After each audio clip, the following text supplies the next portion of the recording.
नमस्कार साथियों, मेरा नाम है मनीष भारती और आप देख रहे हैं संस्कृति आईएएस यूट्यूब चैनल। साथियों, आज जिस मुद्दे पर हम बात करने वाले हैं वह मणिपुर से संबंधित है। आप जानते हैं कि पिछले कुछ महीनों से लगातार मणिपुर में हिंसा काफी चरम पर था। लगातार राज्य सरकार के कोशिश करने के बावजूद, केंद्र सरकार के कोशिश करने के बावजूद इस पर लगाम लगाना काफी मुश्किल हो रहा था। मैतेई और कुकी समुदाय के बीच आपसी झड़प, आपसी संघर्ष ने इस मसले को और भी विकराल बना दिया था। आप लगातार न्यूज़पेपर में, टीवी के माध्यम से ये देख रहे होंगे कि गांव के गांव लाश के ढेर लगे हुए थे। लोग वहां से पलायन कर रहे थे मणिपुर से और आसपास के राज्यों में जा रहे थे।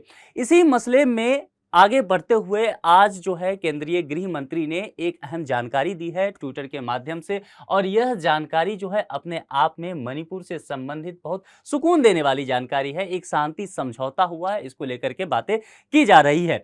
यह जो शांति समझौता हुआ है इसमें फिलहाल 3 पक्ष हैं। कौन कौन पक्ष हैं उस पर हम चर्चा करेंगे। सबसे पहले आप टॉपिक देखिए, केंद्र सरकार और मणिपुर का यूनाइटेड नेशनल लिबरेशन फ्रंट के साथ शांति समझौता हुआ है। जैसा मैंने कहा कि 3 पक्ष हैं, तो एक पक्ष इसमें केंद्र सरकार है, दूसरा पक्ष मणिपुर सरकार है क्योंकि मणिपुर से जुड़ा हुआ मसला है, और तीसरा पक्ष बहुत मायने रखता है। जैसा कि मैंने कहा, यूनाइटेड नेशनल लिबरेशन फ्रंट यानी कि यूएनएलएफ, क्योंकि यूएनएलएफ जो है यही आप अखबारों में पढ़ेंगे, मैगजीन में लगातार यही शब्द चर्चा में आएगा शॉर्ट फॉर्म में, इसीलिए आप इसे समझ लीजिए। अब देखिए, यूएनएलएफ के बारे में कहा जाता है कि यह जो है मणिपुर की सबसे पुरानी उग्रवादी संगठन है, सबसे ताकतवर भी है। इसका संगठन का आकार बहुत बड़ा है। भारत के साथ साथ पड़ोसी देश म्यांमार में भी इसका विस्तार है, तो कई बार यह संघर्ष यहां करता है, झड़प करता है, और इसके उग्रवादी लोग जो है सीमा पार करके म्यांमार पहुंच जाते हैं। तो यहाँ पर भारत की जो आर्मी है उसके लिए भी चिंता का सबब ये संगठन बना रहता है। लंबे समय से यह कोशिश की जा रही थी कि इस संगठन के साथ भारत सरकार और मणिपुर सरकार वार्तालाप करे, बातचीत करे और शांति समझौते को पहल में लाए, लेकिन यह कोशिश जो है लगातार नाकाम होता रहा, क्योंकि यहाँ पर यूएनएलएफ तो है ही, इसके अलावा और भी कई यहाँ पर उग्रवादी संगठन मौजूद हैं मणिपुर में। लेकिन सबसे बड़ा यही है, अब चूंकि यही शांति समझौता में शामिल हो गया है, इसलिए यह उम्मीद की जा रही है कि आने वाले वक्त में और भी उग्रवादी संगठन जो यहां है वह सभी इस बात के लिए प्रोत्साहित होंगे कि भारत सरकार के साथ वह बातचीत करे और मुख्य धारा में शामिल हो जाए, भारत की कानून, भारत की संसद का सम्मान करे। ठीक है, तो इस मसले पर विस्तार से अब हम चर्चा करने वाले हैं। Central and Manipur sign peace agreement with UNLF, यह चर्चा में मुद्दा आया है, आपको पहले ही मैंने कह दिया है। प्रमुख बिंदु पर चलेंगे, उससे पहले आप जरा इसके लोकेशन को समझ लीजिए। भारत का यह मानचित्र आप देख रहे होंगे। भारत के मानचित्र में उत्तर पूर्व राज्य जो है, जिसे 7 सिस्टर्स भी कहा जाता है, यदि सिक्किम को जोड़ लेंगे तो यह 8वां हो जाएगा। तो यहां पर देखिए मणिपुर कहीं अवस्थित है। मणिपुर की सीमा आप देख रहे होंगे, म्यांमार से साझा यह सीमा, यह राज्य सीमा साझा कर रही है। इसलिए मैंने कहा कि यूएनएलएफ के जो है उग्रवादी, ये यहां पर उग्रवाद करते हैं और सीमा पार करके म्यांमार में पहुंच जाते हैं। यदि आप यहां पर देखें तो 7 सिस्टर्स में मणिपुर का महत्व काफी हो जाता है, क्योंकि यह अंतर्राष्ट्रीय सीमा साझा करता है। वैसे भी ये 7 राज्य जो हैं भारत के नजरिए से, सुरक्षा के दृष्टिकोण से काफी महत्वपूर्ण हो जाता है। प्रधानमंत्री नरेंद्र मोदी का जो एक विजन है, पहले जैसा हुआ करता था कि लुक ईस्ट होता था, अब एक्ट ईस्ट होने लगा है। ठीक है, तो एक्ट ईस्ट के लिए यह बहुत जरूरी हो जाता है कि ये जो 7 सिस्टर स्टेट है इसमें शांति बहाली की प्रक्रिया लगातार बनी रही। लेकिन आप देखेंगे कि लगातार इन 7 सिस्टर्स में कहीं ना कहीं उग्रवादी समस्या जो है लगातार बना हुआ ही रहता है। हाल ही की घटना मणिपुर घाटी को आप लेकर के देख रहे हैं, यह मणिपुर का मैप है। ठीक है, अब आगे बढ़ते हैं। जब एक बार हमने लोकेशन देख लिया, चीजें हमने समझ ली है, अब हम इससे आगे बात करते हैं। भारत सरकार और मणिपुर सरकार का यूएनएलएफ के साथ शांति समझौता हो चुका है, जिसकी बात हमने पहले ही कर ली है। यूएनएलएफ के बारे में मैं विस्तार से आपको बताऊंगा। यह एक मणिपुरी हथियारबंद समूह है, यानी कि सशस्त्र विद्रोह यह किया करता है। गुरिल्ला युद्ध के लिए भी यह जाना जाता है। भारतीय आर्मी के लिए, मणिपुर पुलिस के लिए हमेशा ही यह सिरदर्द बना रहा है। जैसा मैंने कहा, कहा कि सबसे पुरानी ये एक तरह से आप कह सकते हैं उग्रवादी संगठन है और ये कभी भी यह देश के कानून का सम्मान नहीं किया। भारत के संविधान में इस संगठन का कभी भी विश्वास नहीं रहा है। लेकिन अब जब यह शांति समझौता में शामिल हो गया है, इसने अपने हथियार डाल दिए हैं, समर्पण कर दिए हैं इसके लड़ाके, तब निश्चित तौर पर यह बातें कही जा रही है कि यह संगठन अब मुख्य धारा में आना चाह रही है और देश के कानून का सम्मान कर रही है। ठीक है, अब यहां पर समझ लीजिए कि जब यह समझौता हुआ है तो निश्चित तौर पर सुरक्षा बल जो है और यूएनएलएफ के जो लड़ाके हैं इनके बीच जो लगातार संघर्ष चलता रहा और भारतीय आर्मी के लिए, सुरक्षा बल के लिए जो सिरदर्द बना हुआ था, निश्चित तौर पर इसमें अब विराम लग जाएगा। और यही बात जो है केंद्रीय गृह मंत्री जो है अमित शाह जी अपने एक ट्वीट के माध्यम से, एक संदेश, जिसे आप आजकल ट्विटर को एक्स कहने लगे हैं, तो उसके माध्यम से इन्होंने यह संदेश दिया है लोगों के समक्ष। हालांकि इस पर अभी बहुत विस्तार से चर्चा नहीं की गई है, उस पर हम देखेंगे कि क्या क्या और बातें की गई है। अमित शाह जी के ट्वीट को जरा देख लेते हैं, क्योंकि इसके माध्यम से ही हम सबों तक यह जानकारी मिला है। The piece agreement signed today with the UNLF by the government of India. देखिए इनके ट्विटर में बताया गया है, government of India, government of Manipur marks the end of a 6 decade long armed movement. 6 दशक पुराना कहा गया है। तो आप जरा समझ सकते हैं कि जब इन्होंने इस समय अवधि पर जोर दिया है केंद्रीय गृह मंत्री, तो जरा इस बात की गंभीरता और इस संगठन का कितना ज्यादा उस क्षेत्र पर प्रभाव बना हुआ था, इसे आप समझ सकते हैं। It is a landmark achievement in realising PM Narendra Modi visions of all inclusive development and providing a better future of the youth in north east India. यानी कि नॉर्थ ईस्ट जो भारत का हिस्सा है, उत्तर पूर्व, उसके युवाओं के लिए वहां चूंकि शांति बहाली होगा तो जाहिर सी बात है वहां का इंफ्रास्ट्रक्चर बेहतर होगा, वहां निवेश होंगे, रोजगार के साधन होंगे।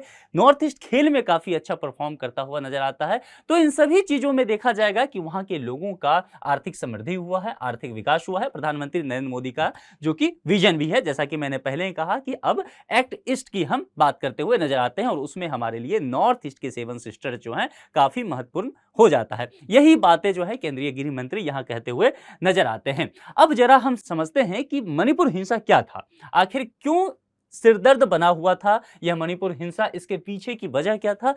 चूंकि मैंने पहले ही कहा कि पिछले कई महीनों से हम लोग इस पर देख रहे हैं, तो हम बहुत विस्तार में नहीं जाएंगे, लेकिन मुख्य बातें हम जरा इसे समझ लेते हैं। देखिए, मणिपुर में 2 समुदाय के बीच यह झड़प हुआ था। एक समुदाय था मैतेई समुदाय, दूसरा था कुकी समुदाय। अब मैतेई समुदाय के वजह से यह झड़प कैसे हो जाता है, इसको समझ लीजिए। देखिए, मैतेई समुदाय को अनुसूचित जनजाति की सूची में शामिल करने को लेकर मैतेई और कुकी समुदाय के बीच यह हिंसा हो जाता है। यानी कि लंबे समय से यह मांग किया जा रहा था मैतेई समुदाय के द्वारा कि उसे एसटी का दर्जा दे दिया जाए, जिसको लेकर के हाईकोर्ट ने कुछ बातें कही थी और 19 अप्रैल को हाईकोर्ट ने मणिपुर सरकार से कहा था कि आप इस बात पर विचार कीजिए कि क्या ये जो मैतेई समुदाय हैं इसको एसटी कैटेगरी का दर्जा दिया जा सकता है, इस पर विचार करने के लिए कहा था। इसके बाद ही यह हिंसा उग्र हो गया। देखिए, यहां पर एक मसला समझ लीजिए, सिर्फ पढ़ के निकल नहीं जाना है। यहां पर कहा गया कि एसटी शेड्यूल्ड ट्राइब का दर्जा देने की बात की गई है, यानी कि आरक्षण जो है वह शेड्यूल्ड ट्राइब के लिए इन्हें मिलता है, मैतेई समुदाय को।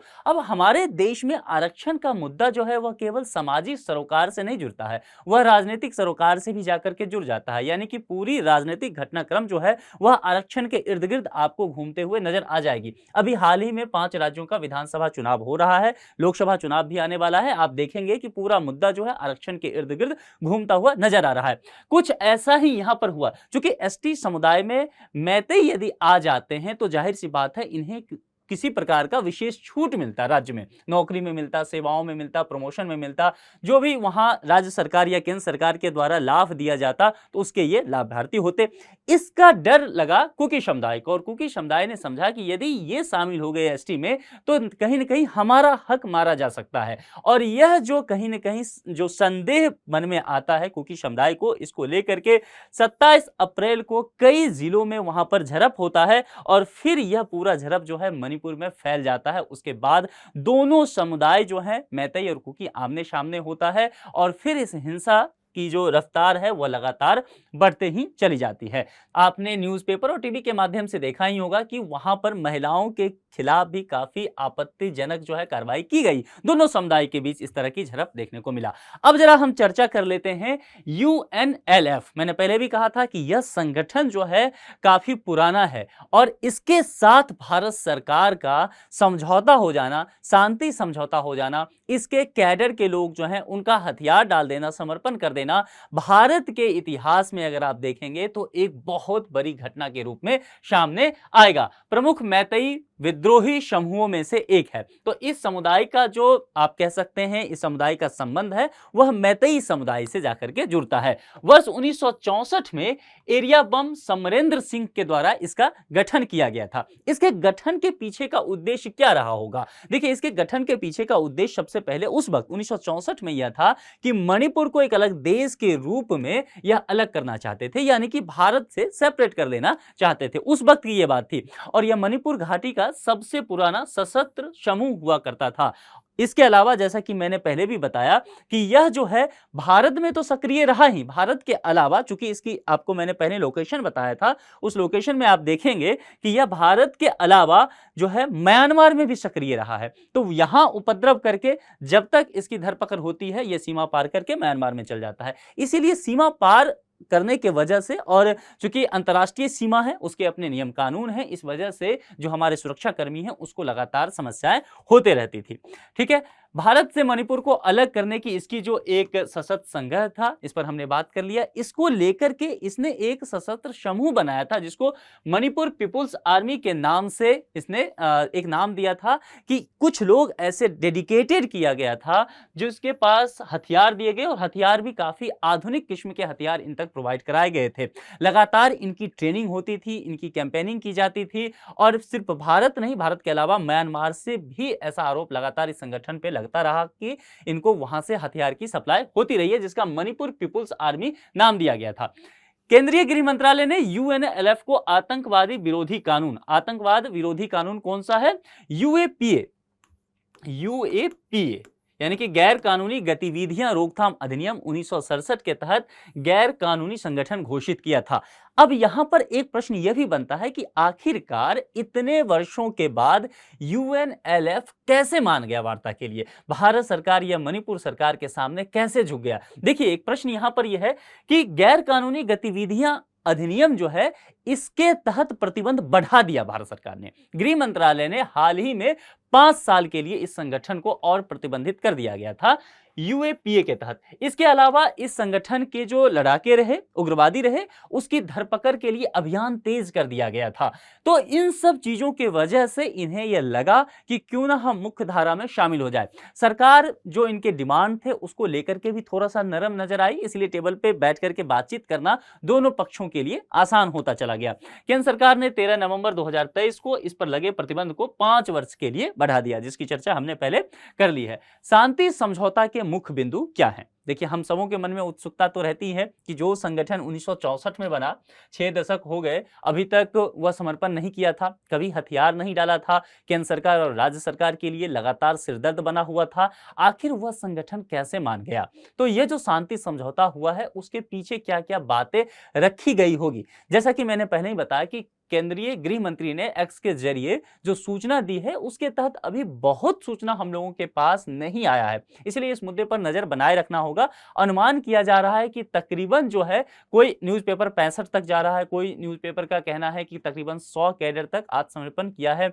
हथियार डाले हैं, लेकिन इस पर विस्तृत रिपोर्ट अभी आना बाकी है। जैसा कि मैंने कहा कि यूएपीए एक बड़ा कारण रहा कि 5 साल और बढ़ा दिया गया प्रतिबंध, तो एक बड़ा कारण रहा इनके लिए कि चलो अब हम जो है मुख्य धारा में शामिल हो जाते हैं। क्योंकि देखिए, यदि आपको अपनी मांग रखनी है, आप लोकतांत्रिक देश के नागरिक हैं, तो जाहिर सी बात है हथियार के माध्यम से बहुत नहीं लड़ सकते। आपको मुख्य धारा में शामिल होने के लिए शांति का रास्ता अपनाना पड़ेगा, बातचीत का रास्ता अपनाना पड़ेगा, और यहां पर यही जो संगठन है इसने यही रास्ता अपनाया है। भारत के संविधान का सम्मान किया, भारत के लोकतंत्र का सम्मान किया, भारत के कानून व्यवस्था के प्रति आस्था दिखाई है। तो यह देखना होगा कि और बातें क्या क्या इस शांति समझौते में किया गया है। हालांकि समझौते के क्रियान्वयन की निगरानी के लिए एक शांति निगरानी समिति यानी कि पीएमसी का गठन किया जाएगा। इस तरह की बातें की गई है। चूंकि इस समझौते के तहत क्या-क्या बातें रखी गई होगी, अभी पर्दे के पीछे है, सरकार और संगठन के बीच में, तो उन बातों का सही से उन बातों का क्रियान्वयन हो सके, इसकी निगरानी की जानी जरूरत है। नहीं तो कई बार क्या होता है, आप नॉर्थ ईस्ट के ही कहीं संगठन के साथ देखे होंगे, पहले भी कई समझौते हुए हैं, लेकिन जो समझौते के बिंदु हुआ है, सरकार का कहना है कि हमने वो चीज लागू किया, उस संगठन का कहना है कि जो बातें कही गई सरकार के द्वारा वह पूरा नहीं किया गया वादा, और फिर से वो लोग हथियार उठा लिए। तो इस तरह की स्थिति ना आ जाए, इसलिए बहुत आवश्यक है कि क्रियान्वयन जो है उसकी लगातार निगरानी की जाए कि काम सही से हो रहा है कि नहीं। जो बातें की गई थी, इसके लिए ही शांति निगरानी समिति का गठन किया गया है। अब यहां पर मैंने पहले भी आपको कहा था कि अभी जो है यह संगठन निश्चित तौर पर वार्ता के लिए तैयार हुआ है, लेकिन मणिपुर में कई ऐसे संगठन हैं जो उग्रवाद में शामिल हैं। तो कौन कौन से ऐसे संगठन हैं जो कि अभी इस शांति प्रक्रिया से बाहर हैं? देखिए, यूएनएलएफ का के पाम्बेई का नेतृत्व वाला गुट जो है वह शांति समझौते में शामिल हुआ है, लेकिन एक दूसरा भी गुट है जो कि कोइरेंग के नेतृत्व वाला है, वह इस शांति समझौते का विरोध किया है और वह गुट इसमें शामिल नहीं हुआ है। इसके अलावा बहुत सारे और संगठन हैं जो इस शांति समझौते का वहां पर विरोध करते हुए नजर आए हैं। लेकिन जैसा कि मैंने पहले भी कहा कि जब अब ये यूएनएलएफ जैसी पुरानी संगठन और सबसे ताकतवर उग्रवादी संगठन शांति समझौते के लिए आई है, तो बाकी जो मणिपुर में उग्रवादी संगठन है वह भी अब मोटिवेटेड होगी, उनमें भी प्रेरणा मिलेगा कि चलो मुख्यधारा में शामिल होते हैं, लोकतांत्रिक प्रक्रिया को अपना लेते हैं, चुनाव की प्रक्रिया को अपनाते हैं और भारत के संविधान के तहत जो अपनी मांग है वह सरकार के समक्ष रखते हैं। तो इसीलिए इसे एक बहुत बड़ी कामयाबी बताई जा रही है भारत सरकार के लिए। अब इस मुद्दे पर एक संभावित प्रश्न है, और प्रश्न है यूनाइटेड नेशनल लिबरेशन फ्रंट यानी कि यूएनएलएफ का गठन कब हुआ था? यहां 4 विकल्प दिया गया, हमने इस पर चर्चा किया था। आप इसको जो भी आपको सही जवाब लगे आप कमेंट बॉक्स में जरूर लिखिए। आप मणिपुर हिंसा के विषय में यदि आप कुछ और कहना चाहते हैं, किसी और मुद्दे पर आपको वीडियो चाहिए, तो आप कमेंट बॉक्स में जरूर लिखिए। इस लेक्चर में इतना ही रखते हैं, किसी दूसरे मुद्दे पर आपसे फिर मुलाकात होगी। अपना ख्याल रखिए। Thank you.